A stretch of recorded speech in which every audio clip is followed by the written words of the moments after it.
Is it all good? Yeah. Okay, sound. Yes, people, welcome back to the Catabolic Window podcast, episode 81 in your ears right now. And we've got Mr. Adam.Powe on the podcast, a pro natural bodybuilder. I think this is the best competitive athlete that we've ever had on the podcast. Jack cannot confirm for me because he is currently ill. He doesn't want to record the podcast bad enough, so he's just dying in the corner.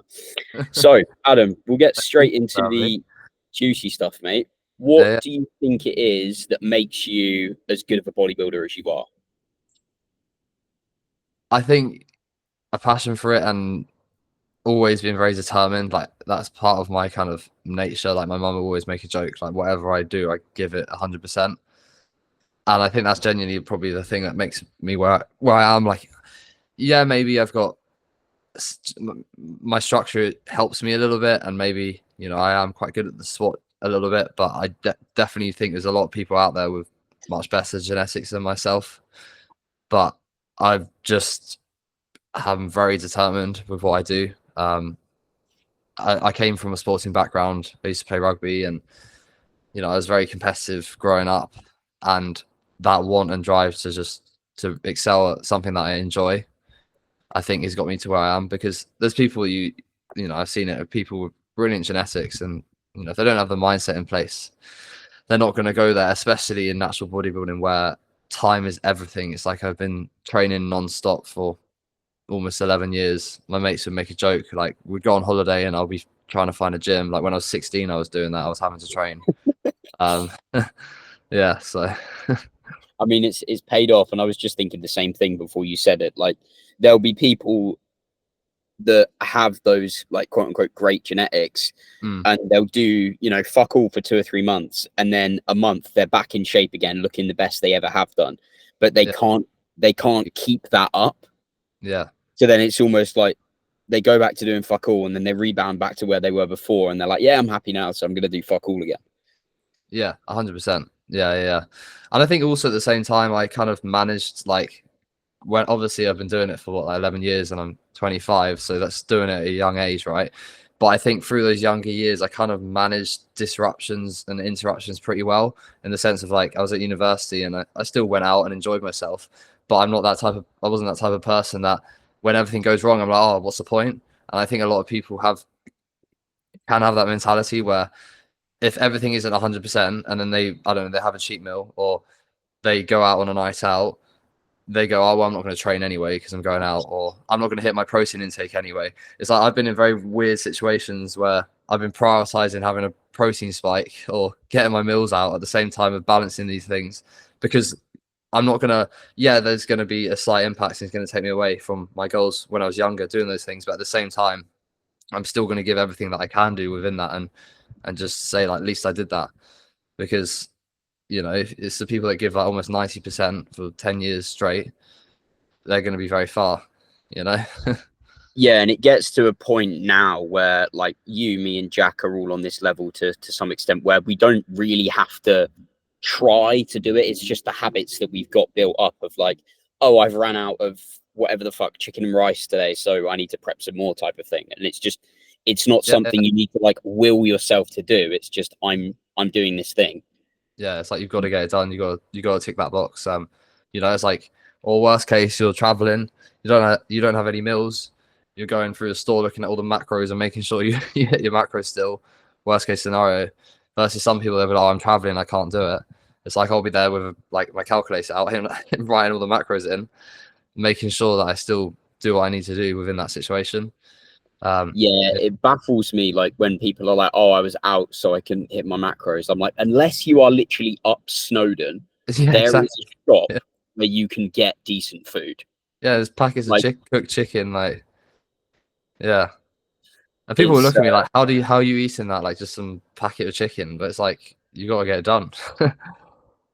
Yeah, exactly. I think back to what you were saying earlier about the uni stuff, like, quite a lot of our listeners are young lads, maybe at uni or just finished uni and still have some sort of social life.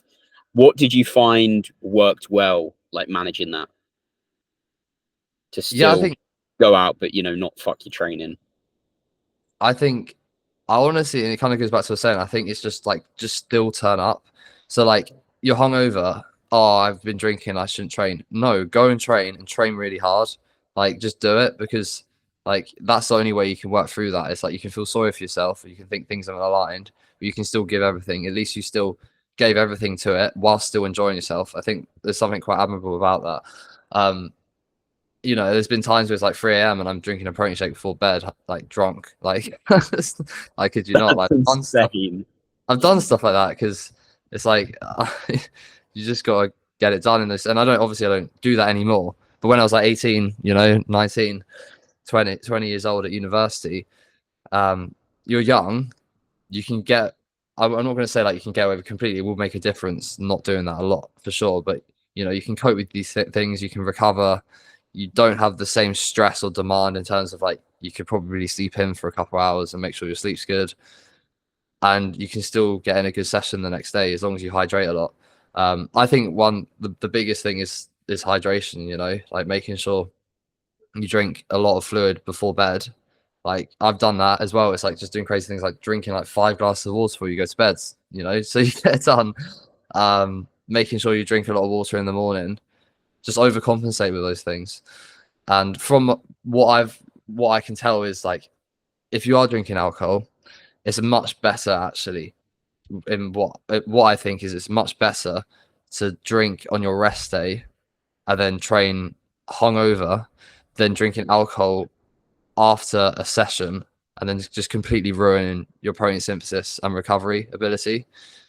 A lot of the time, it's just drink a lot of water, make sure your sleep's okay, sleep in a little bit, and then just get over the fact you feel a bit shit and just train hard still, you know, versus Yeah, just yeah. ruining your recovery. I do see what you were saying. I remember a lad that I was friends with at uni. He would like before he came to uni, he'd tell me that he'd go to the gym like with his friends during the week. You know, the 3, 4 lads around the machine that pisses absolutely everyone off, and they'd always do legs on a Friday. And Yeah. then to like reward themselves for training legs hard, they'd go and get smashed. Yeah. And he was saying to me, he was like, "Yeah, that was so fucking dumb. Like the session where I bury myself the most, I think go and get no sleep." And then you have like sore legs for like 5 days. Yeah. Yeah, that's not That's the ideal. worst way around to do it. Yeah, for sure. Absolutely. Yeah. The water thing is such a good point as well, because like I'll do that. Like I'll literally have, if I'm ever out, I'll have water as like every other drink, and then you're not Yeah. actually that dehydrated the next day. And I think that's the main thing that makes you feel like shit, is being Yeah. really dehydrated. It really is, yeah. Yeah, it is. It's the dehydration, like if you have, I don't know, HydroFlow or like even like a couple of Lucozade drinks or something, like just get your water in a good position, get hydrated, and then you know, get some sodium in, you know, maybe just increase both and then you'll be good. A lot of people like earlier on are almost worried, like, oh, what are the people gonna think, you know, that I'm having water, that I'm like drinking water when I'm on a night out. And I always say, like, everyone's so pissed they do not realize what the fuck you are doing. Yeah, yeah. They've got no idea. Yeah. Yeah. And like it also, like, you know, it's water. Like if someone looks at you weird for drinking water, I mean it's literally just hydrating yourself. Like yeah. I think I heard it on Chris Williamson's podcast, or he was saying something like, alcohol's the only drug that people assume you have a problem with if you like don't have it. Yeah. Yeah. Yeah. Like no one goes, why aren't you a cokehead? Yeah. They're like, Yeah. why don't you drink alcohol? Yeah, it's crazy. It's just a normalized thing in society, and I don't drink often now because it's like I'm at that point with my age where it's like I don't really need to, and you know. But yeah, I think when I was younger, it's something that probably did hold back my progress a little bit, but I didn't dwell on it, and I still trained hard, and I was still in a great position at that time. And I do kind of look back on it, and I think, would I have done it again? Yeah, 100%, because I enjoyed my life at those younger ages, and yeah, I think you learn from it, and then you adapt. And yeah, I think with people watching this at university and they're trying to manage things, is like don't let it take away from your enjoyment. Because if you come out of university and you've like looked back on that and all you did was just live in a cave doing bodybuilding, and then you end up quitting bodybuilding, you're gonna look back and think, what was I doing? You know? Yeah, that's a Yeah. good point. I was like quite a, I'd say, hermit at uni. And I Mm. think that part of that was just because I didn't really meet that many people that I liked spending time with. Yeah. There wasn't that much shit to do in that regard. Like if Yeah. I went back to 18, I don't think I would go to uni again. Yeah. Just because I didn't really enjoy it that much. What did you do at uni? Was it sports science or was it? No, it wasn't actually. It was complete. Bodybuilding? I studied history at University of Bristol. Yeah, I wasn't sure what route I was going to go down, whether it's going to be more like finance or something like that, or who knows. But I just enjoyed history a lot at A levels, and I wanted to go to university. And then I still was coaching when I was at university, but it was like I had like 5 or 6 clients, and I didn't push it. I didn't market myself in the right way at all because I wouldn't have had time to push my coaching. So I just did it in the background, helping some people. It just covered my kind of income for university. And then literally after university, I told myself the next year I'm just going to full send coaching. I'm going to give everything to it. And then assess, because you know how people have gap years after university anyway. It's kind of like a safety net for me. It's like, well, I can just for a year just not use my degree and just see where I'm at and just give everything to coaching. And then, yeah, I was in a good spot. So I continued with it. Yeah. Had you competed by that point or not yet then? Yeah, I'd competed a lot. So I first competed in I had a gap year before university. I did my first prep in that gap year, I believe. Was it yeah. And then I had the gap year. So it was like November I competed, literally straight after A levels. Like Mad. Fair. Yeah. November I competed. And then I competed July the next year. And then I competed the year after that as well. And then that was when I did UKFBA British finals as a junior. And then I had a year off. And then I went back to it. So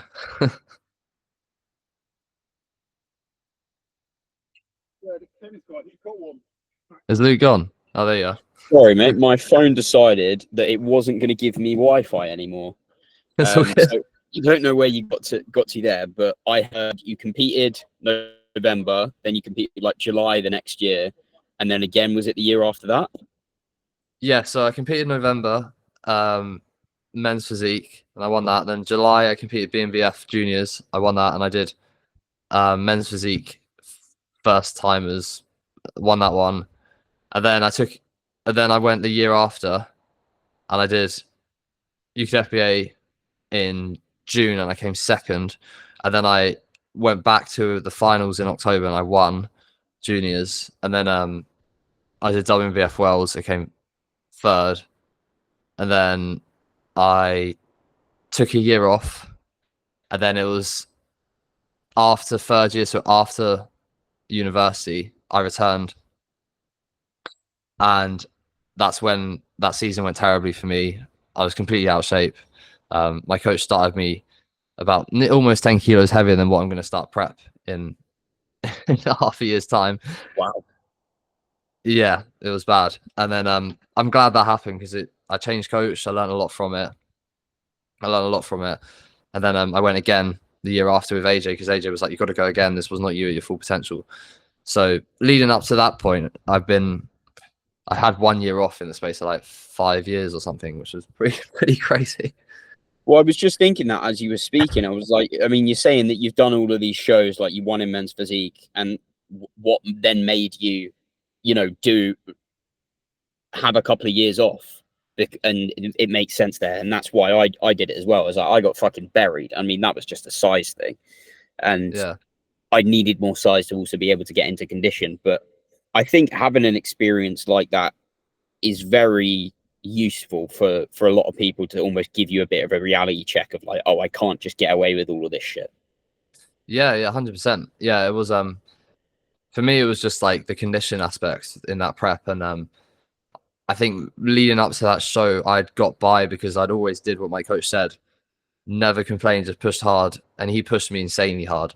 So he taught me like the hardest, like I can now cope with preps very well because I mean my first ever prep I did keto for like 4 weeks straight, like maybe 70 grams of fat, just like veg, and then like salmon and stuff like that, zero carb, zero direct carbs.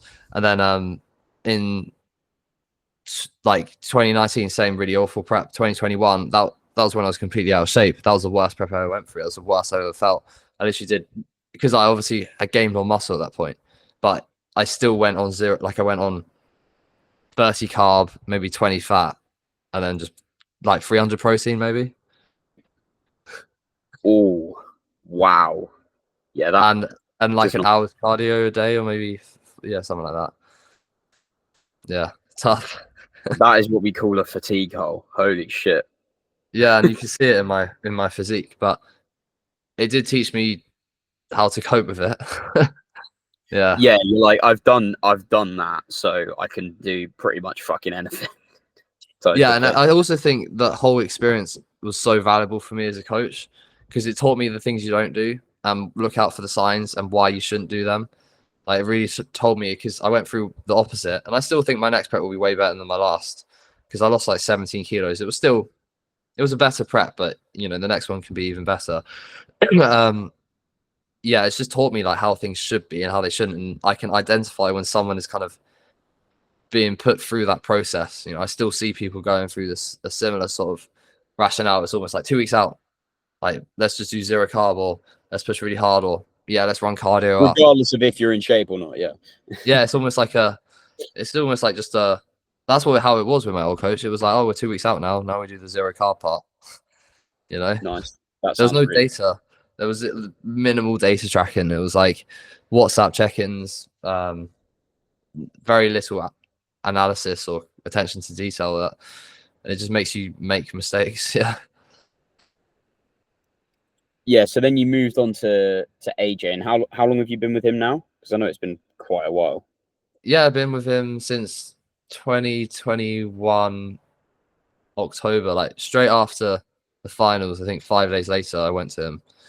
I remember coming off the stage and I just saw AJ and I was like, what the hell just happened? Because you got to understand, I came from winning juniors in 2019 to coming fifth 2 years later. So, and he was just like, yeah, you just weren't lean enough. And it wasn't just it wasn't just the condition. It was like the peak, everything. So yeah, I went to him, and yeah, immediately everything improved. I learned a lot from it, from the process. And yeah, went from fifth place juniors to overall UK champion in a year, which is just shows what a bad prep can do ultimately. Yeah, that's a good point. Yeah. What do you think like works so well about like yours and AJ's relationship then in terms of coaching? I think we're very similar people, and I think at the same time we've known each other for years. So at that point in time, me and AJ have been following one another for years, like and talking back and forth as well. And you know, something I always admired about AJ is, you know, I was coached by someone else, but he would always chat to me and we'd talk about things, and he would answer questions if I had questions, you know. So it showed that it wasn't like a petty thing where, you know, some people were like, if they're coached by someone else, they're not going to help them, or, and yeah, I just felt like we were going to work pretty well because we were kind of very similar and we got on already really, really well. And then I think through the prep, we both understand how much it means to us. I think that's an important part. It's like we both get how much natural bodybuilding means to us. We're both very competitive, and that relatability massively helps. And I think now I'm at a stage where, you know, I'm prepping like pro natural bodybuilders, and I have the knowledge to potentially self-coach myself, whilst it is a bit of a head fuck. But I don't think I'd ever want to do that, just because I really appreciate having someone like AJ who gets me and is similarly passionate about my journey as myself in my corner. It's like getting off stage and you have someone there that genuinely knows how you feel. Because whilst my parents and my family are really supportive, they're not going to get how much bodybuilding means to me as much as someone like AJ, who also feels as passionate about the sport, if that makes sense. Yeah. I get what you mean for sure. And like that's why I I think most half decent coaches are going to do roughly the same thing anyway. Yeah. So Yeah, it's exactly. as you say, it's about the personality and coming from the same sort of place with things. Absolutely, it is. Yeah, it's something I'm. It's like I talk about as a coach. It's like if people ask me like, how do I get clients? It's like you've got to show your personality. You got to show yourself. People aren't gonna. You just put social proof on Instagram all day, and you just sit behind Instagram not talking. People aren't gonna sell into you because you're just like a robot coach at that stage. People want the personality, and the people that inquire with me, they always say, I watch your YouTube videos. I love the passion you have for the sport. I look up to you, and it's that's such an important part of it. Yeah. Yeah, I remember it would have been 2 weeks ago. I posted like some social proof of like a client sort of carousel talking through their journey. And I can't remember how the joke went, but I made a 9/11 joke at one point in it, just because something the client said, like something about their appetite going on a crash course or something like that. Yeah. And I thought 9/11, I'll make a joke about that. That's funny. And someone was really pissed off about it. But equally, they're never going to hire me. But my clients that saw the post found it hilarious because we've got the same sense of humor, because that's the sense of humor I try and put out on Instagram. Yeah, of course. Yeah. That's it. He's going to hire someone that's really serious and really professional, and that's absolutely fine. Yeah. I would hate being that person. Yeah. If you get what I mean. Yeah, absolutely. I've got to go back to this, mate, because I'm a history nerd. So you studied history at uni. Have you got any interesting sort of facts of history that you really like and still remember, or are you like, fucking get this out of my life? It has gone out of my brain quite a lot, but I did my dissertation on whether English nationalism was started within the Reformation period. So it's like very different to bodybuilding. I did find it very interesting that period. I also studied the Wars of the Roses. I quite enjoyed like medieval history, like the Crusades, stuff like that. I found really fascinating. It's like how the world was that long ago. It's just quite a fascinating thing because it's so different. Like people would just you would just go to war and that would be it, and it's just almost expected of you. It's a crazy thought. Yeah, and now there's like people even thinking about the thought of going to Ukraine, and they're like, "Fuck that! I'm not going to Ukraine for the England." Yeah. Like, exactly. It's crazy, as you say, how like if we think humans have been around for thousands of years, and in the last 500 we've gone from stabbing each other with swords to like printing out books and mass distribution of information to now like fucking have a conversation on Zoom. Yeah, I know, it's wild. It's crazy, but yeah, I need to get back to it in terms of looking at history stuff. I just never have the time to even.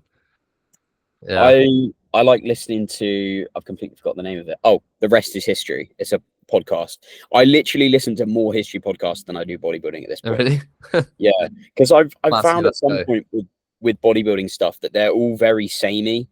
Yeah, Like yeah. if there's a new interesting one, I'm like, yeah, I'm absolutely going to listen to this.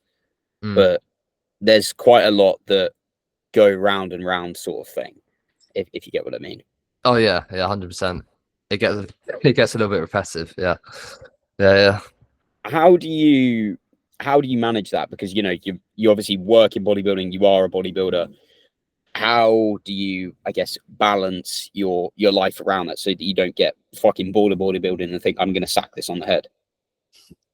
Yeah, well, I think first and foremost, you have to absolutely love bodybuilding, don't you, to cope? Otherwise, it's not going to go well. So I do love it. I do love the sport, and sometimes it is hard to switch off. Especially when I've got prep clients. I'm just so invested in their preps. I'm, they send me their PM updates. I'm like looking at their shots. I'm like analyzing them. I'm like looking at them. I'm just so invested in it. So it is sometimes hard to switch off inevitably. But I mean, I've got Milo, so he's nearly 3 years old. So I have him 50-50, and that's something that obviously helps kind of distract me and takes I kind of time out from that. I try and keep my phone away and just spend quality time with him and do nice things together, really, which is nice. But he's quite into bodybuilding because he always hits the poses, so it doesn't help me switch off too much. I imagine maybe he'll get into it when he's older, but if he wants to, we'll see. But yeah, that, and then just spending time with my family. I mean, we went to watch the cricket the other day, which was nice, something good to do, because yeah, it is important for me to break out my routine a little bit. And I've recently changed my split, so I don't train on the weekends, which is good, because I need it for me, in terms of just rest and recovery, and then also managing kind of Milo, because I have him every other weekend, so I wouldn't be able to train every other weekend. But it doesn't mean the other weekend is just empty. So it's like I have things to do with friends, and I have time, because when you've got, like, I don't know, you're traveling, and then you're thinking, oh, I'm going to use a different gym. I don't. To me, I get very in routine. I like just training in the same gym, tracking my lifts, progressing my lifts. So if I'm going to London for a weekend and I've got to train the next day, it's like I've got to get home. So it does open up a lot more flexibility for myself, which is good. Yeah. Yeah, that's one of the like practicalities of training that I think people don't appreciate enough, is like I'm doing PT at the moment as well, and like Yeah. it's so funny because the amount of people that will ask me questions about like just what we would consider to be obvious shit, but they've heard that it has to be this way. Yeah. And I'm like, if it feels good, it's fucking right. Like, Yeah. if it works for you to have your splits and not train at the weekend, then it's the right thing to do. Yeah. Yeah. Yeah. So I have what have you that. So, set it up to now? pardon? Oh yeah. So upper, lower, off, push, pull, off, off. But funnily enough, it actually works for my physique, because I don't really need more legs. But I need maybe more hamstring and glute. So I train quads once, and then on the pull session that I did today, I do a rest pause set on line leg curls, and then I do a hinge. Ow. So I'm hitting hamstrings, glutes, erectors, and then I'm training back as well, which is a pretty mammoth session, but it works really nicely. And then I have the weekend off. But for my physique, it's actually really helped. Like, I genuinely think, minus the parenting and everything, I think this split works for me better than push pull off legs off. And especially as being a coach, like, you have show weekends and stuff, and then you've got to train in a random gym in, like, I don't know, some other place. It's like, it's nice for me just Saturday, Sunday. I don't have to train. I don't have to worry about it. Like, I've got a client in the Netherlands competing on Saturday next week, and I'm flying on Friday. I'm gonna watch him, and then I'm gonna fly back Sunday, and my training's not been affected. So Yeah, it's either you train late somewhere else, like after the show's all finished, and you always feel like almost groggy after a show day, don't you? Because you've been sat down, it's a yeah, stuffy room sort of iron. thing. Or you're doing it at like fucking 6 a.m., which is also Yeah, not particularly ideal.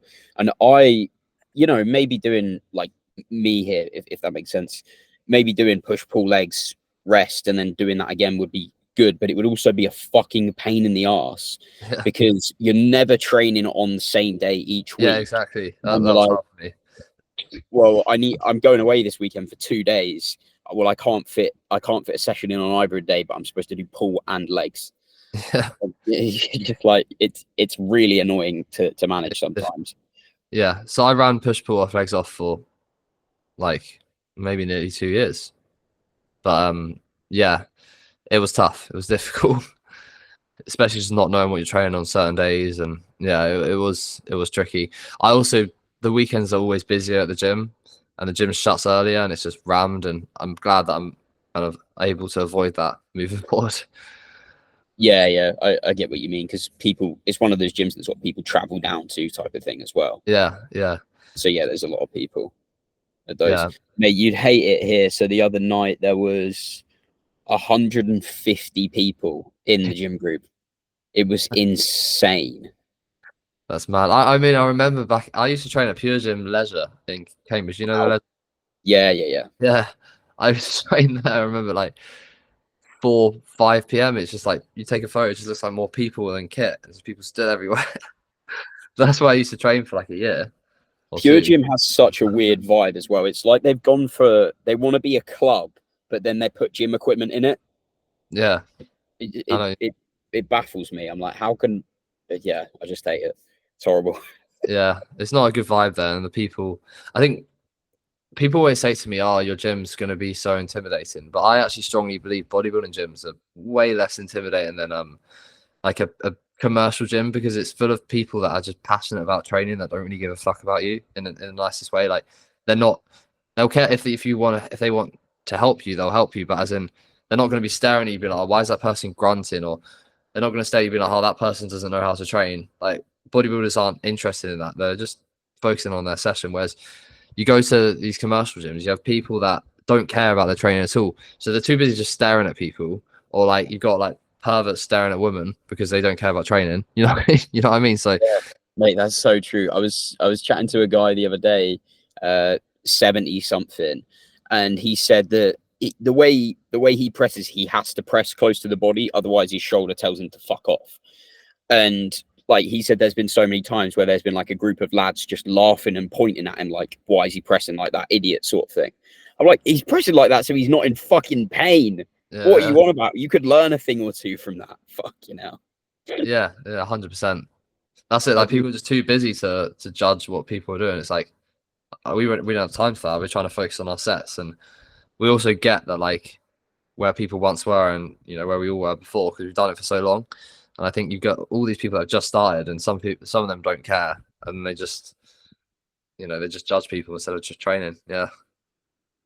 Yeah, not particularly nice. No, no. So just going back to when you sort of, I guess, started bodybuilding properly, or even before that, to be fair, do you notice many similarities between like when you were playing rugby, and tell us a little bit about what you did rugby wise, and then bodybuilding now? Yeah. So in terms of my rugby, I was playing at quite a high level. I was kind of like I played county, and then I also played for Cambridge Rugby Club, which was actually best in the county. Like we were very good. We were like national champions at one point. I started at inside centre and actually played outside. I don't. Do you follow rugby much? No. So there's a player for England. He's been on and off for England. He plays for Saints a lot of the time. He starts. He played fly half, so I played with him, which was amazing.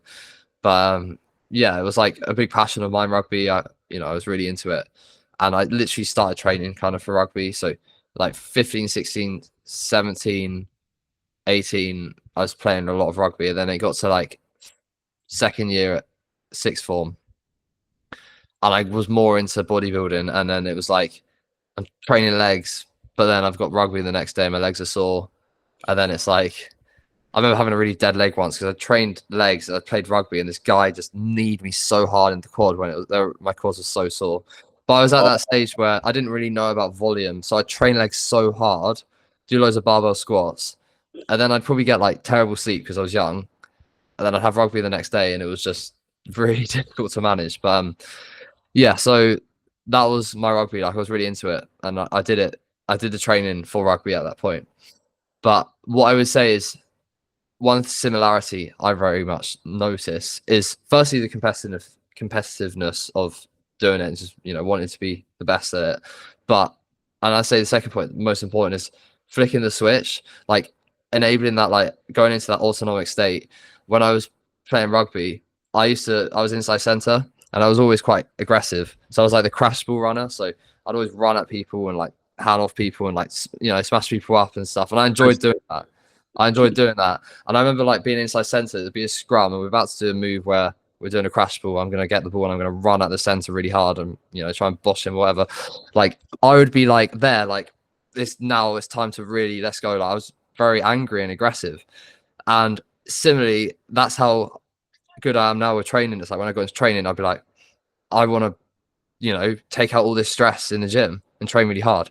So it taught me to train really hard, and it taught me to be very like, I'm going to do this, I'm going to get it done sort of thing in the gym.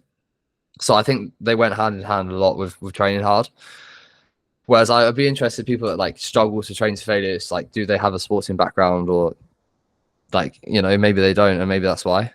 Yeah, I never really did sports. Like when I was at school, like I fucking hated PE. I was always the last person to be picked in PE.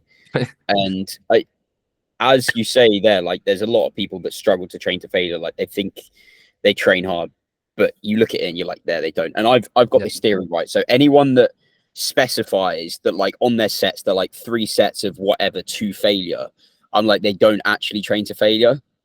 Yeah. Do you get what I mean? Like, Yeah. if Yeah. they need to say it, I'm like, I just take it as an assumption. But it is a skill that Mm, you need to develop in order to, yeah. be really, really good at it. Because your body's telling you in every single way, let's get out of this fucking position. This sucks. Fuck off. Mm, yeah. 100%. And Yeah. like, Yeah. especially if you're in, the barbell squats that you had to do because it's the only exercise you can do for your legs. And but to be fair, in a rugby context, it makes a hell of a lot more sense. Yeah. Yeah.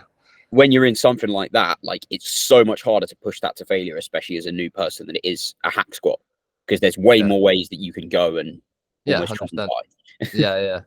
Yeah. So I would always have people spotting me and like tucking their arms under me, but yeah, I do really believe, like, you can see someone train, you just look in their eyes, it's like you don't really care. Like, you can see when someone's training, they're just like, versus someone that's like proper in it and invested. And it's what I would be like playing rugby. I was just so like, right, let's go. Just so like I was taking out my stress in this sport, and I think it's such a good thing for your mental health. Like, rugby was my opportunity to let go of stress and just enjoy playing rugby. And similarly now, the gym does the same thing. And I think the more people get that and use that as a tool, the better they're going to be as a bodybuilder. Yeah. Yeah, for sure. And then moving on from there, like, when you were, it doesn't have to be when you were at uni, it could be after you finish, type of thing. But is there anything you think, fucking hell, I really needed to sort that out? Like, I was clearly getting this so wrong, looking back. In terms of like training, Yeah, it or could be anything. It could be training, what you were doing food wise, just something where you're like, fucking hell, I want to take past Adam and just shake him in the fucking air because he was being such a retard, type of thing. I think I would say my back training, 100%. My back training, yeah, and my chest training. Those two things. I think if I trained smarter through my chest and my back in the day, they would look a lot better now. What I would say is, like, I used to press like very out here and just very delt. Like, if you saw me when I was 16, I was all like front delt, just delt dominant the whole time, until like I actually stopped doing barbell bench press and tucked my upper arm in more, and so on. So yeah, just actually using my chest in presses, and then It's with funny, my funny how that works. yeah, and then in my back training, before maybe a couple of years ago, like, all my back work, I was just doing like lat pull downs, like kind of, like standing, like, how everyone just does the standard lat pull down. I was just doing lots of them, maybe mag grits, but I was just doing so much teres. I didn't actually know how to work my lower lats. Now my lower lats are quite strong. My teres is actually something that needs to come up a bit more. But yeah, I was just using loose form and just throwing around, my body a bit too much, not training accurately on my back. Also, not really doing any direct mid back work other than like a barbell row, really, Nice. or like I didn't have a T-bar at the gym. Yeah, so taking my scapula through protraction and retraction, I didn't really do that much. So my back used to be really weak, and it was just a byproduct of my training, and also genetics, because that makes a difference. But it's coming up and it's improved loads, but it's still weak, which shows how weak it was, in my opinion. Yeah. Yeah, usually, if someone's got like a weak body part, there's something genetically going on there that isn't helped by their training. Oh yeah, yeah, yeah. And you can if you sort the training out, you can You can definitely fix it. start to make it better. But like, 100%. like, say your quads, you can probably get away with a hell of a lot more shit doing wrong there than you could on the other body parts, and they'd still grow Oh all yeah, right. I mean, yeah, you're literally just doing less work for them, and they're still growing fine. yeah. That was it. Yeah, my quads, my arms, my delts don't really need much. My back, my chest needed a lot more, and yeah, my chest is now, like, it's getting there, to be fair, my chest, but my back is still a little bit weaker, but it is a lot stronger now, and it's like, I think, almost where I want it to be. But yeah, just actually understanding back training. But you see people some people really simplify back training, and they're like, oh, I'll just stick to the basics, and that works for people that have a very good genetic kind of predisposition to growing their back. But not everyone's like that. And then at the same time, I also think when you're natural, you get exposed more. Like you've got bad genetics for your back. You don't know how you're training your back, and you're natural. Not much is going to happen. Yeah, I'm very much a fan of diving into the details when it's actually necessary. Like, if you've got a fucking great chest, maybe we don't need to worry about how you're pressing that much or doing any cuffed clavicular flies. Yeah. But if you've got shit arms and what you're doing for your arms isn't working, just doing more of what isn't working isn't going to work. Oh no, absolutely. It's why when someone has a weakness, I'm like, yeah, send me your training clips, not throw more volume at it. And then, you throw more volume at it and nothing happens, and then you're just kind of compounding the issue because you're just building up more fatigue without really doing much. Yeah, you need to make sure that what you're doing is quality before you then try and do more of it and try and make a difference with that. I think that's something that a lot of people don't get. Like, I do think that some people kind of miss out on form analysis. Like some people fail to send training clips or film their training enough, in my opinion. There's a lot of people out there that could benefit from doing that from what I've seen. And yeah, I think people almost expect the split to be the magical thing. It's like, no, you need to get your execution where it needs to be. Because if I actually film my training, like if I film my back training back then and actually put some thought into it, I would have fixed this a long time ago, Yeah, it's like, imagine you've got a car in a garage and people are trying to work out the training split and why it's not working. So they're taking bits of the engine out, they're changing the tires, but they just haven't got any fucking fuel in the car. And that's why it's not working. Like, it's the simplest thing to check. And I'll have it with a client, like they'll send me training footage. And if they send it every session for like the first month, 9 times out of 10 after that first month, I'm like, to be honest, mate, like this is really good. Just send me some every now and then, or if you have any issues or if you have something that's not progressing. But when it's, they might send it in week 2 and then they won't send it again until week 5. It takes forever to get a fucking handle on anything because they fix the mistake and then they make the mistake again 4 times before they show it to you. Yeah. And the thing that annoys me the most is like when someone says, I don't like this exercise. I've never liked this exercise. Like, I've never seen you perform it. So like, before you judge the exercise, why don't you send it over? Let's decide what we need to do, Yeah. 9 times out of 10, I would say, when somebody says that, they don't like this thing or it feels fucking awful, you're doing it wrong. they haven't showed it to you and you're like, well, I can't really help here. Yeah. So please get a video. Yeah. Like, there's no point scrapping an exercise without actually looking at it first. Yeah. For sure. I completely agree with that. Right, mate. We'll finish up with some quick fire questions. Seeing if you studied history, this is going to be a very good one. Jack already knows what question I'm going to ask here. So if you could coach any historical figure, one who is a bodybuilder and one who isn't a bodybuilder, what would you say? If I could coach a bodybuilder, Well, one that is and one that isn't. One that is and one that isn't. I'd love to coach someone like Usain Bolt or just like some crazy sprinter and see how well they would respond. Just to like someone like that that has that genetic ability. Yeah, or one of the like the sprint cyclists that have just got those fucking humongous legs. I can't remember who it was I saw the other week. Has my Wi-Fi just dropped out again? Oh, no, it's okay. Hello? What the fuck's going on here? I don't know if this is me or you.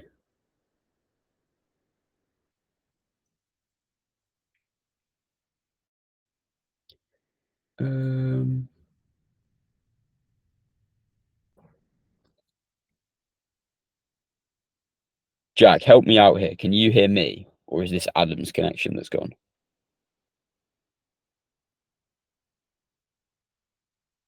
Oh, it's Adam. Okay. What the fuck happened there? There we go. What happened there, bro? No idea. Just stopped working. That's yeah. mad. So where were we? Yeah. Just check your speaker for me because there's a bit of an echo. I'm not sure what's going on. Is it all right now? Yep. Yeah. It Good? was me hearing myself from your mic type of thing. Is it fine now? Yeah. It's all good. It's all good. Okay, cool. I was saying, or like, one of the cyclist sprinters that have just got the fucking Oh yeah. ridiculous ones already. You're like, what would happen if we actually trained them for hypertrophy? Like, I saw one guy the other day. I think he was split squatting 220 kilos. I saw that guy. I saw Yeah, I'm like, that that's video.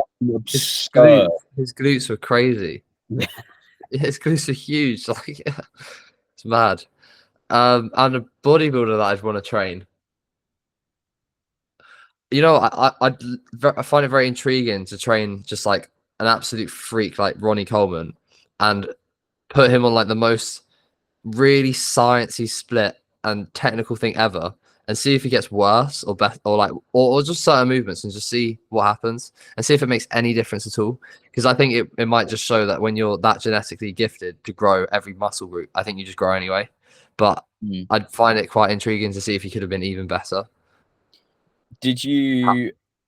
So Steve Hall had Joe Bennett on his podcast the other week, and he had a really interesting take about this of like, could he make Ronnie better? And it wasn't really like the training bits of it. It was more the psychology of like, can you actually get him to back off? Because people, there's a clip of like, do you have any regrets in your bodybuilding career? And he's like, yeah, not squatting, not doing 2 more reps with 800 pounds. Like, that's his regret. Like, can you make someone that says that after they're literally in a wheelchair back off from squatting and deadlifting and do exercises which aren't going to break them? I don't know. You can't. You can't. Yeah, it's true. Imagine him taking a deload or training like free RAR, or I don't He's know. like, yeah, I'll deload. I'll only put 700 pounds on. Yeah. It's just intriguing to see if someone that gifted actually does get better with those things, or if they're just gonna grow to the maximum anyway, no matter what. That is the ultimate experiment. We need to just clone him and see what happens. Yeah. Or just find. We should just need to find someone like him. There are people out there. Yeah, it's a very good point. Rare, but there's someone. All right, next one, mate. So, what would your nightmare meal plan be? Like 5 meals in the day, or however many meals you want to have of food that you would fucking hate to eat every single time? It depends on what phase I'm in. Yeah. Let's go off then, because that'd be even worse. Yeah. I think what's the most, something like oats, just if it was like, what's the most slowest digesting filling food source? Maybe cream of rice, but like really volumized with like, and oats just every meal. Overly artificially sweetened. Yeah, loads of it. Just peak off season every single meal. I'd really struggle. I remember I could never eat cream of rice at the top of my bulk. That would be tough. Yeah.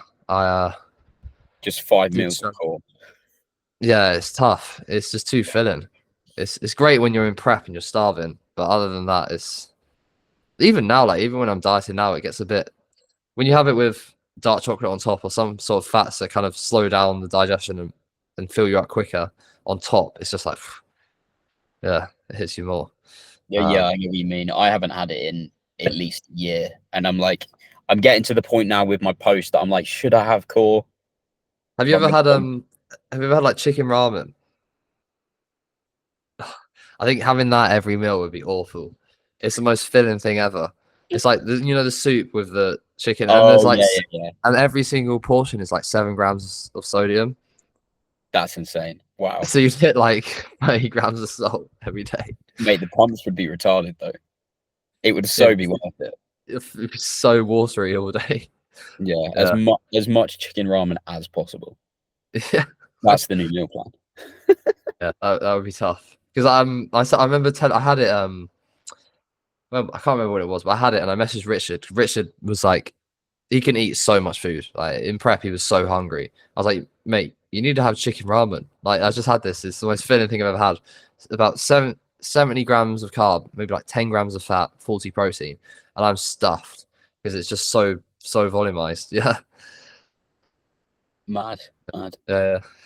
All right, next one. If you were a woman, what category would you compete in?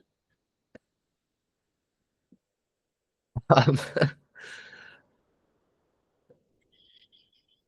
is it? Yeah. So I guess, is this natural or not natural? Because that affects the answer. Ah, fuck it. If you're gonna be a woman, you can take drugs. But if I had to take drugs, like, did I have to No, take you can drugs? choose if you want to take drugs or not. Okay. I'd probably do. I'd probably do figure. I think. Yeah. But whether it would be the natural, well, you know, it would be the natural. What's her name? Sydney Gillen? No, she's a Miss Olympia figure. Right. I don't think she takes steroids really. I mean, you look at her physique, like genuinely, she's a freak. Yeah, and she's just, her structure is just absolutely insane. So if I could look like that naturally, then yeah, I'll do that. That's probably the class I like the most. The shape is really nice, and it's all about shape, structure, and that. I think physique goes a bit far. Yeah, figures are pretty cool. Look, to be fair, I do get what you mean. I'm pretty sure that's what me Yeah. and Jack said as well. Yeah. Okay, who have been like the three most influential people in your bodybuilding journey, and what have you learned from each one of them? Like a key takeaway. I'd definitely say Jordan Pieces. Just watched so many of his videos back in the day and just training hard and just training really hard. Like he's just taught me to train hard, and I love that process of just pushing the limits of performance and just getting really strong. You know, I remember the videos of him just screaming in the gym before I trained. I absolutely love that. I think my favorite thing about JP is showing like who he is to a Gen Pop person, and just watching their face. They're just like, "What the fuck is that?" Yeah. Funny. I would say the second person I'll say, I don't actually know his name or like who he is, but I remember meeting this guy at BMPS, and it was that moment that I saw what natural bodybuilding could be like in terms of where you can take your physique, and it like opened my eyes. Like I went to this BMBF show, it was the first natural bodybuilding show I did. I just saw this guy walking, he was absolutely crazy. I was like, in my head immediately, I was like, there's no way this guy's natural. And I spoke to him, and he was like, I've trained for like 25 years. And I was like, you know what? Like, he doesn't look assisted in terms of the look, but 25 years of this, yeah, you know what? You can just do this for ages and get really good. And it was that moment I was like, shit, I'm just gonna keep doing this and see where I can take my physique naturally, which definitely inspired me a lot at that time. And I guess I would say AJ as well. I have to give credit to him for kind of saving my bodybuilding career, because after that show, I genuinely for like a day or two, and this is because my old coach is the worst. Like the worst part of it is there was no accountability. So it's like the classic, like, oh, you did well, just a really good lineup. I'm like, pretty much the majority of people in that top 5, I should be beating, but I'm not because I'm out of shape. But part of it, I was just like, you know what, like I did have a bit of self-doubt creeping. And I was like, do I even enjoy bodybuilding? Do I want to do this? But thankfully, AJ turned it around and made me see what I could do. And going back the year later, yeah, that I have to give credit to him for that. Yeah. I think as a coach, like if you expect your clients to take responsibility for all of the shit that you're doing, you need to accept the shit that you've done wrong. And I've said that, like, you know, when I've been going through a fat loss phase or a push-up phase with someone, I'm like, yeah, maybe we did take it a bit too far body fat wise because, you know, training wasn't getting that better, or maybe we weren't pushing you hard enough and this phase has taken longer than it could have, type of thing. Now looking back, you could have taken being pushed harder. I think they respect you a lot for that, for like being honest and saying, yeah, I wasn't as good as I could have been here, and that's just something that you get better at. Yeah, I mean, it's hard for some they people. know if you fucked it. Like you knew that he fucked it. You knew he fucked the prep. Yeah. So some acknowledgement from them makes you feel a little bit better about it. Yeah, and I think whilst I'm glad that he didn't do this, because I may have stayed. I think if he immediately addressed the issues and said we'll correct them, maybe I would have stayed with him. But instead, it was like he didn't address it. He didn't say this was a mistake we made. It's almost like I had to bring them forward to him, and then it was like, oh, the standard was good, or there wasn't enough accountability present for me to be like, yeah, wow, he actually gets it, and that frustrated me. And yeah, I think it's an important thing as a coach just to show that you can, I guess, just not be so egotistical and like, just obsessed with just saying, oh yeah, this was right, just being self-aware of the mistakes you make. Yeah, I completely agree with that. So, last one to finish up. What is Mhm. something you think we are not talking about enough in, it could be bodybuilding or the wider fitness industry? I think the role that genetics, or like at least just making people understand how someone can be way better than you without drugs, and you can be on drugs and you can look like shit, and that is very normal. Because I think right now in the fitness industry, the most toxic thing I see is like, especially guys being like, oh, I'm on steroids, I look like this, and then immediately assuming naturals can't look like that. And I think people need to get more of an understanding of what hard work does and what genetics do. And some people are just not going to be as good at the sport as other people, because it just it holds back. It is held back natural bodybuilding so much. Like just the amount of people that disbelieve in it. Like, yeah, don't get me wrong. There are fake naturals for sure. There's going to be some, but there's also some crazy naturals, and people don't recognize that.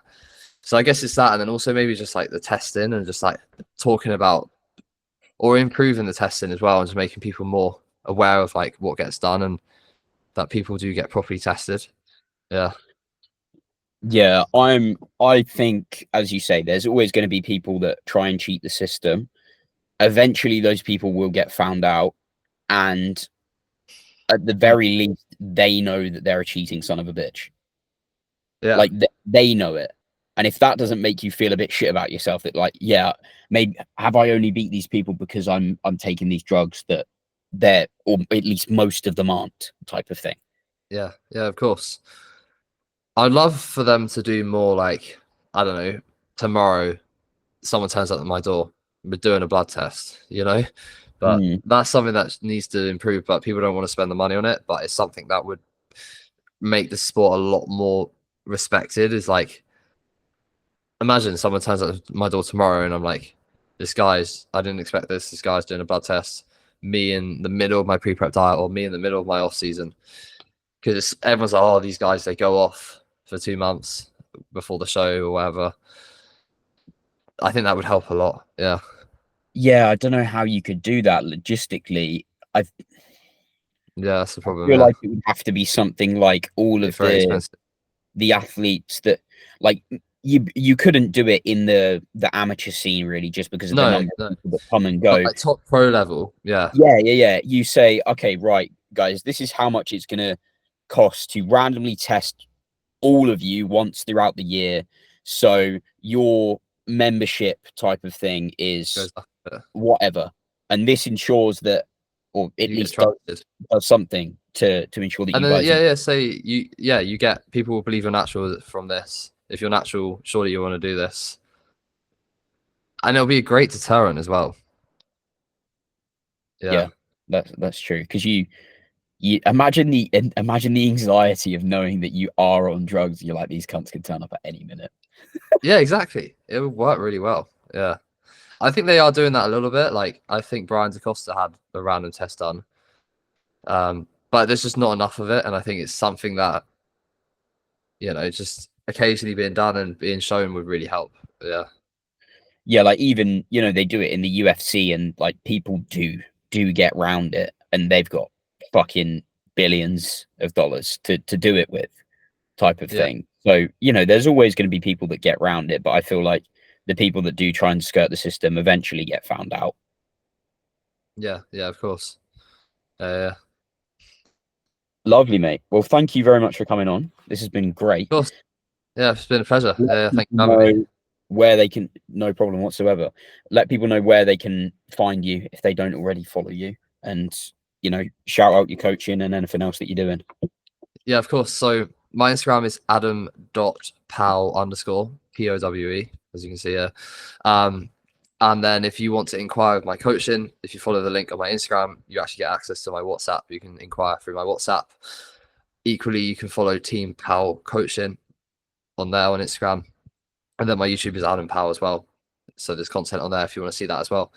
But yeah, thank you for having me. I appreciate being on here. It's been a good chat. Yeah, I've really enjoyed it. Thank you very much, mate. Have a lovely evening. Good. Yeah. In a bit.